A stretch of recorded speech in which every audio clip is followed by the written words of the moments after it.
मणिपुर की घटना पूरे देश में झकझोर कर रख दी है और लगातार जिस प्रकार से वीडियो वायरल होने के बाद पक्ष और विपक्ष, पक्ष अपने आप को धोने में और विपक्ष आरोप लगाने में मशगूल है।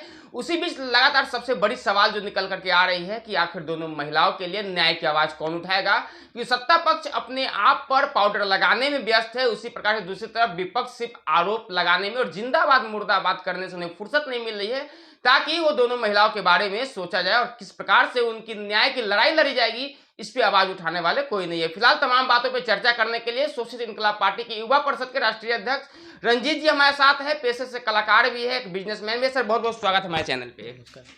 अच्छा लग रहा है, जिस देश में आप महिलाओं को देवी समझ के पूछते हैं उस देश में महिलाओं के साथ इस प्रकार के कुकृत्य घटना जितना निंदा किया जाए कम है। सत्ता पक्ष तेल मालिश कर रही है और विपक्ष जो है कि जिंदाबाद मुर्दाबाद कर रही है। हम और आप क्या करेंगे? देखिए, इसकी घटना मणिपुर की जो घटना हुई है इसकी जितनी भी निंदा की जाए बहुत ज़्यादा कम है। हमारे हिसाब से जितने भी दोषी हैं, जितने भी इसमें आरोपी हैं, सबको फांसी की सज़ा होनी चाहिए। जैसे निर्भया के केस में आरोपितों को फांसी की सज़ा हुई थी तो पूरे देश में एक मैसेज गया था, एक सबक गया था। महिलाओं के साथ किसी भी तरह का, खास करके ऐसी घटना जिसकी हिंदुस्तान में कहीं भी माफ़ी या किसी भी तरह की सिंपैथी की कोई जगह नहीं है। और मुझे लगता है इसके लिए केंद्र सरकार को जल्द से जल्द स्पीडी ट्रायल करा करके जितने भी दोषी हैं उनको हैंगिंग की। जिनका सरकार राज्य में है उन्हीं का सरकार केंद्र में भी है। ये घटना 4 मई को है और घटना के बाद आनंद फानन में पूरे राज्य की इंटरनेट सेवा को जो है कि बदहाल किया जाता है ताकि हो सकता है, जो हम लोग का अनुमान है कि वीडियो वायरल ना हो, लेकिन सोशल मीडिया का जाना है आखिर वीडियो तो वायरल हो गई।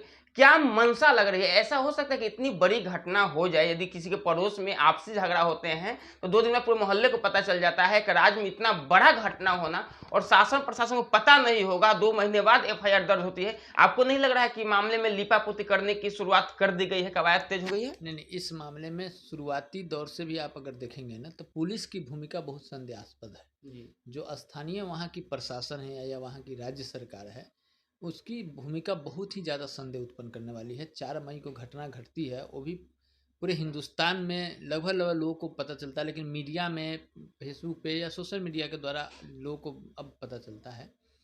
वहाँ के लोकल लोगों को तो ये बात पता थी, बिल्कुल सरकार को करने वाले लोकल ही होंगे ना, विदेश से थोड़ी ना आएंगे जिस पर घटना को अंजाम देंगे। केंद्र सरकार के भी प्रतिनिधि या केंद्र सरकार के जितने माननीय मंत्री वो लोग भी गए थे तो कहीं ना कहीं उनको पता होगा। तो मुझे लगता है लिपापोती तो बिल्कुल इसमें की गई है स्थानीय प्रशासन के द्वारा। खैर, देर से ही सही दुरुस्त सही, जब से जागो तब से सवेरा। अगर उठ गई है पुलिस या स्थानीय प्रशासन उठ गई है या केंद्र सरकार भी या राज्य सरकार भी अगर इस पर अमल कर रही है तो हम बस इतना ही कहना चाहेंगे कि भारत के एक नागरिक के नाते कि जल्द से जल्द जितने भी आरोपी हैं, जितने भी दोषी हैं, इनको कड़ी से कड़ी सजा होनी चाहिए ताकि हिंदुस्तान में बेटियों के लिए, बहनों के लिए एक मैसेज आना चाहिए कि जिस हिंदुस्तान में गंगा जमुना तहजीब पे हिंदुस्तान चलता है, जिसमें महिलाओं को सीता और गंगा की उपाधि दी जाती है, इस देश में महिलाओं के साथ किसी भी तरह के बदसलूकी बर्दाश्त नहीं की जाएगी। और मुझे लगता है कि मणिपुर की घटना में अब प्रशासन जो कर रही है, जैसे कल सारे आरोपियों को गिरफ्तार किया गया है, प्रशासन ताबड़तोड़ छापेमारी कर रही है, तो अब मुझे लगता है कि केंद्र सरकार भी इसके प्रति जागरूक है। आज भी मैं स्टेटमेंट पढ़ रहा था प्रधानमंत्री का, उन्होंने कहा कि हृदय से मेरा क्रोध काँप गया और उन्होंने कहा कि तत्काल सारे दोषियों को, आरोपियों को जो है कि जल्द से जल्द कड़ी से कड़ी सजा मिलनी चाहिए। मुझे लगता है कि केंद्र सरकार और राज्य सरकार इस पर पहल कर। कौन दोषी, कितने दोषी? उस भीड़ में, हफ्सी भीड़ में 1-2 दोषी है क्या? मेरे समझ से तो जितने भीड़ में जितने लोग हैं हर कोई दोषी है, चाहे वीडियो बनाने वाला हो, वीडियो वायरल करने वाला हो या फिर अपनी नजरों से उस घटना को देखने वाला भी इस केस में उतना ही दोषी है। ये हिंदुस्तान की सबसे बड़ी विडंबना है। हिंदुस्तान में ये सबसे बड़ी विडंबना है। क्या सबको पता है कि वर्ल्ड में जितने भी बड़े देश हैं उसमें भारत एक ऐसा देश है जहाँ सोशल मीडिया का सबसे ज़्यादा प्रयोग होता है, मोबाइल का सबसे ज़्यादा प्रयोग होता है। यहाँ लोगों के घर में खाने के लिए राशन हो नहीं हो, मोबाइल में जीबी और डेटा जरूर चाहिए सबको। तो आए दिन लड़कियों के साथ कोई भी घटना घटती है, चाहे चैन छिनतई की घटना हो, दुपट्टा खींचने का हो, रेप का हो, बलात्कार का हो, मॉडलिंग का हो, उसको सताने का हो, हैवानियत का हो, आए दिन करते 4 लोग हैं लेकिन बाकी के 40 लोग उसका वीडियो बनाते हैं। बिल्कुल, ये हिंदुस्तान के लिए सबसे बड़ी विडंबना है। मुझे लगता है कि सरकार को, केंद्र सरकार को और राज्य सरकार को भी इसमें एक अलग से कानून लाना चाहिए कि किसी भी लड़की या किसी भी महिला नारी के साथ अगर कोई गलत काम हो रहा है, कोई 2-4 लोग अगर कर रहे हैं, कोई दुशासन कर रहा है और उसका कुछ लोग अगर वीडियो बनाते हैं, मुझे लगता है वो भी उतने ही बड़ा दोषी है जो उस लड़की के साथ कुकृत्य कर रहा है। उसको जितनी दंड मिलने चाहिए उतने ही दंड उस लड़के को भी मिलना चाहिए जो उसका वीडियो बना रहा है। केंद्र सरकार से आप निवेदन कीजिए, और केंद्र सरकार तो लगी हुई है इंडिया वर्सेज मोदी करने पे। अब यूपीए का नाम अब इंडिया पड़ेगा, तब इंडिया वर्सेज मोदी का चुनाव हो गया, मतलब मोदी जी इंडिया से बड़े मोदी जी हो गए, इस पर कुछ कहेंगे? नहीं, देखिए, मोदी जी इंडिया से बड़े नहीं है। इंडिया मतलब भारत, भारत मतलब आर्यावर्त, है ना। भारत मतलब हिंदुस्तान, हिंदुस्तान मतलब हमारा देश मतलब धर्मनिरपेक्ष देश। तो हमारा देश वर्सेज मोदी कैसे हो गया? नहीं, हमारा देश भारत है, हमारा देश हिंदुस्तान है, हमारा देश इंडिया है। हम सभी धर्मों को, सभी वर्गों को मानते हैं। यहाँ हिंदू भी रहते हैं, मुस्लिम भी रहते हैं, सिख भी रहते हैं, ईसाई भी रहते हैं। यहाँ बकरीद ईद भी मनाए जाते हैं, होली दिवाली भी मनती है। यहाँ चर्च में भी हम जाते हैं, यहाँ बैसाखी भी मनता है। लेकिन क्या है ना कि अब ये जो विपक्ष के लोगों ने जो लड़ाई छेड़ा है, लड़ाई तो 14 में भी हुई थी, सत्ता विपक्ष 14 में, 19 में, और अभी भी हो रही है, 24 में भी होगी, 29 में भी होगी। लेकिन अभी जो विपक्ष ने इंडिया के नाम से जो गठबंधन बनाया, जो यूपीए था उसको हटाकर उन्होंने इंडिया बनाया, इसमें दो मत नहीं है। इसमें विकास जी कहीं दो मत नहीं है कि भारत के विपक्षियों ने मोदी जी को 2 कदम पीछे तो जरूर कर दिया है। टीका चंदन लगा के सब बात बोलिएगा, टीका चंदन वाले मोदी जी के फेवर में रहते हैं। नहीं, टीका चंदन, हम मोदी जी के बिल्कुल, हम मोदी जी के फेवर में हैं, हम किसी के विरोध में नहीं है। नीतीश कुमार के भी हम सपोर्ट में रहते हैं, और विकास के लिए जाने जाते हैं। पूरे हिंदुस्तान में उनका नाम विकास पुरुष में जाना था, सुशासन बाबू जानते हैं। नरेंद्र मोदी की एक अपनी छवि है, नरेंद्र मोदी हिंदुत्व के लिए भी जाने जाते हैं, इंटरनेशनल स्तर पर हिंदुस्तान के और विश्व के नेता माने जाते हैं। हम मोदी जी के निजी तौर पर बहुत बड़े प्रशंसक हैं, फैन हैं। लेकिन बात यहाँ राजनीति से जब जुड़ी हो रही है, तो देखिए, इंडिया का गठबंधन बना करके ये तो बिल्कुल सही है कि विपक्ष ने बड़ी दिमाग लगा करके, बड़े मतलब इसको चालाकी भरा जो कह सकते हैं कि एक कदम उठाया है। और महाभारत की लड़ाई जो हुई थी कर्ण और अर्जुन के बीच में, दोनों तरफ से 2-2 तीर चलते थे, तो कर्ण का जो रथ है वो 3 कोस पीछे चला जाता था, और कर्ण की तरफ से जब जवाबी तीर चलता था तो अर्जुन का रथ कृष्ण सहित 3 कदम पीछे चला जाता था। तो विपक्ष ने बिल्कुल कर्ण वाला तीर चला है कि मोदी जी का रथ 3 कदम पीछे तो जरूर कर दिया है। इसको कहने में कहीं को हिचक नहीं है। मैं किसी पार्टी का पक्ष नहीं ले रहा हूँ, किसी का बुराई नहीं कर रहा हूँ, लेकिन जो मैं 4 दिनों से देख रहा हूँ, 18 जुलाई में बेंगलुरु में जो हुआ, और जैसी विपक्ष ने लाया कि इंडिया, और ये बात आपको एक बता दें, ये सबसे ज़्यादा परेशानी इस चुनाव में आने वाले आप लोग को, पत्रकार लोगों को होने वाली है ना। पत्रकार जब लिखेंगे या बोलेंगे, मान लीजिए अगर मोदी जी चुनाव हार जाते हैं तो आप क्या बोलेंगे कि इंडिया जीत गया और नरेंद्र मोदी चुनाव हार गए। बिल्कुल। अगर मोदी जी चुनाव जीतते हैं तो आप क्या बोलेंगे कि इंडिया हार गई।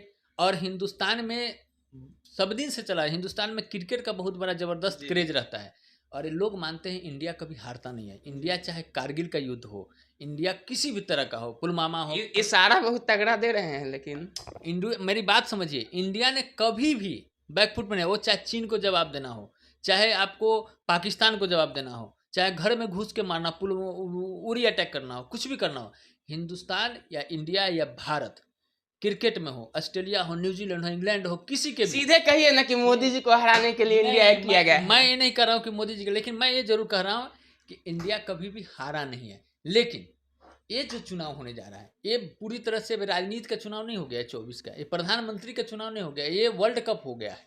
ये वर्ल्ड कप हो गया। इंडिया बनाम भारत, हमारे ही हिंदुस्तान में 47 से पहले अंग्रेजों ने हिंदुस्तान के 2 टुकड़े कर दिए थे, सीना चीर दिया था हमारे देश का, जब हिंदुस्तान और एक पाकिस्तान बना दिया था। मुझे लगता है कि हिंदुस्तान का बंटवारा तो नहीं हो रहा, लेकिन जिस तरह से विपक्ष ने एक बहुत बड़ी शतरंज की चाल खेली है, विपक्ष का नाम गठबंधन का इंडिया रख के, तो कहीं ना कहीं भारत और इंडिया के बीच में तो लोग जरूर बटेंगे। अच्छा, एक बात ऐसी भी सत्ता पक्ष के लोग कह रहे हैं कि यूपीए यदि थी तो यूपीए का मतलब राहुल गांधी का चेहरा स्पष्ट नजर आता था यूपीए अलायंस में, लेकिन अब इंडिया अलायंस रखने का सीधा मतलब है कि इसमें किसी भी नेता का चेहरा नजर नहीं आना है, सीधे एक ही गठबंधन, इंडिया गठबंधन। और एक तरफ एनडीए गठबंधन पूरी तरीके से मोदी जी पर डिपेंड है, एक ही नाम से चल रहा है एनडीए गठबंधन, नरेंद्र मोदी। और इंडिया गठबंधन में सारे तमाम जो विपक्षी दल है, तो ऐसा अनुमान लगाया जाए क्या वाकई में राहुल गांधी अब बैकफुट पे आ गए हैं, उनको ओवरटेक करके बाकी जो विपक्ष के बड़े नेता है वो आगे चले गए हैं? देखिए, एक बात आपको बताता हूँ, राजनीति को जितना हम लोग गौर से समझते हैं, नरेंद्र मोदी एनडीए के कैंडिडेट हैं, जी, ब्रांड फेस है वो, पिछले 10 सालों से प्रधानमंत्री के पद पे हैं, और इसमें कहीं भी कोई डाउट की बात नहीं है, कहीं कोई संशय नहीं है कि नरेंद्र मोदी भारत के ही नहीं विश्व के सर्वमान्य नेता बन चुके हैं। अब नरेंद्र मोदी बीजेपी के नेता नहीं है, एनडीए के नेता नहीं है, सिर्फ हिंदुस्तान के नेता नहीं है, वो विश्व के इंटरनेशनल लीडर में माने जाते हैं, है ना। वो विश्व के सर्वमान्य नेता है। विपक्ष का जो 26 दलों का गठबंधन है, इसमें बहुत सारे नेता, हर आदमी अपने आप को कैलिबर ही मानता है, हर आदमी अपने आप को प्रशासनिक अनुभवी वाला क्षमता मानता है। नीतीश कुमार हो, ममता बनर्जी हो, अखिलेश यादव हो, हेमंत सोरेन हो, फारूक अब्दुल्ला हो, उमर अब्दुल्ला हो, ममता मुफ्ती हो, अरविंद केजरीवाल हो, हर कोई उद्धव ठाकरे हो, शरद पवार हो, है ना, जितने भी राहुल गांधी हो, मल्लिकार्जुन खड़गे हो, जितने भी हिंदुस्तान के नेता। लेकिन मुझे लगता है कि अगर, मैं बार बार बोल रहा हूँ, अगर विपक्ष को अगर बहुमत आ भी गई तो जितने भी लोग मीटिंग में दिख रहे हैं, जितने भी लोगों का मैं नाम ले रहा हूँ, इसमें से कोई प्रधानमंत्री नहीं बनने वाले हैं। ये प्रधानमंत्री ठीक उसी तरह से होगा जब जैसे देवगौड़ा बने थे, एकाएक सरप्राइज नेम, इंद्र कुमार गुजराल बने थे सरप्राइज नेम, बीपी सिंह बने थे सरप्राइज नेम, चंद्रशेखर सिंह बने थे सरप्राइज नेम। नीतीश कुमार इतना मेहनत कर रहे हैं बिहार में, यहाँ पे जो है कि महागठबंधन विपक्ष एकता की, ये वहाँ बेंगलोर तक और आप यहाँ दूसरा का नाम ला रहे हैं। सर, नीतीश कुमार को प्रधानमंत्री, विपक्ष का जो पीएम कैंडिडेट है वो नीतीश कुमार होंगे, आपको इस बात पे आप मुहर नहीं लगाएंगे? बिल्कुल हम नहीं लगा रहे हैं। मैं माननीय नीतीश कुमार जी की बात नहीं कर रहा हूँ, मैं जितने भी लोगों का मैं नाम ले रहा हूँ। हम बिहार में बैठे इसलिए हम नीतीश कुमार की बात कर रहे हैं। मैं आपके चैनल पर आधिकारिक रूप से कर रहा हूँ, नीतीश कुमार जी हो या अखिलेश यादव जी हो या ममता बनर्जी हो या राहुल गांधी हो या मल्लिकार्जुन खड़गे हो, हेमंत सोरेन हो या उमर अब्दुल्ला, सबसे कुशल दावेदार कौन होगा? इसमें से कोई प्रधानमंत्री नहीं बनेंगे सर। आपके नजर में कोई कुशल दावेदार? हम कैसे कर सकते हैं? तो विपक्ष क्या है, विपक्ष, जनता पहले विपक्ष को एक्सेप्ट करेगी। तो फिर सवाल वही आ गया, कुछ दिन पहले बिहार बीजेपी पूछी थी कि दूल्हा कौन, बारात तो चल दिया लेकिन दूल्हा कौन, तो फिर सवाल वहीं पे आकर टिक गई कि बारात तो बन गया लेकिन दूल्हा कौन होगा? देखिए इससे पहले भी जब 2004 तक प्रधानमंत्री थे आदरणीय वाजपेयी जी, उस समय भी यूपीए थी सोनिया गांधी के नेतृत्व में। उस समय भी क्या यूपीए ने प्रधानमंत्री का उम्मीदवार घोषित किया था? नहीं किया था। उस समय भी यूपीए बनाम एनडीए की लड़ाई हुई थी और सोनिया गांधी के नेतृत्व में चुनाव को लड़ा गया था और उसमें वाजपेयी जी को अपनी कुर्सी गंवानी पड़ी थी फील गुड के चक्कर में, और यूपीए का सरकार बना था। और मनमोहन सिंह, किसी को पता भी नहीं था, कांग्रेस के लोगों को भी नहीं पता था कि मनमोहन सिंह प्रधानमंत्री बनेंगे, और एक सरप्राइज नाम आया। उसी तरह ये विपक्ष की राजनीति चल रही है। अगर विपक्ष को सीटें आती हैं, उतनी 200-250 सीटें आती हैं और बहुमत के करीब जाती हैं, तो ये जितने भी लोग हैं इसमें से कोई प्रधानमंत्री नहीं बनेगा। कोई नया नाम आएगा प्रधानमंत्री की, जो देश के लिए सरप्राइजिंग नाम हो, इंडिया के लिए नया आएगा। इंडिया के लिए नया होगा, पूरे देश के लिए नया होगा और सरप्राइजिंग नाम होगा। और नरेंद्र मोदी तो इंडिया के कैंडिडेट हैं ही। अब देखना है नरेंद्र मोदी वर्सेस ऑल की लड़ाई हो रही है ना। मैं कहता हूँ, मेरी अपनी समझ है कि एनडीए बनाम इंडिया की लड़ाई नहीं है, नरेंद्र मोदी वर्सेस 26 पार्टियों की लड़ाई है ना। देखना है कौन किस पे कितना भारी पड़ेगा। बहुत बहुत धन्यवाद। तो नरेंद्र मोदी वर्सेस 26 पार्टियां, भले 26 पार्टियां ने मिल करके अपना नाम इंडिया गठबंधन रखा, लेकिन इंडिया गठबंधन में आने के बाद देश की जनता कितनी इमोशनल टचअप दे पाती है, और इंडिया नाम रखने से वाकई में यूपीए के बाद इंडिया को, गठबंधन को, इंडिया तो हमारा प्यारा है ही, इंडिया देश सबसे प्यारा है, इंडिया गठबंधन को यानी कि पुराने यूपीए गठबंधन को देश की जनता कितनी सराहती है। फिलहाल देखना दिलचस्प होगा कि मणिपुर की घटना में शासन प्रशासन क्या करे, कदम उठाते हैं, दोषियों को कब तक कार्रवाई होता है, इसका इंतजार पूरे देश को रहेगा। फिलहाल तमाम खबरों के लिए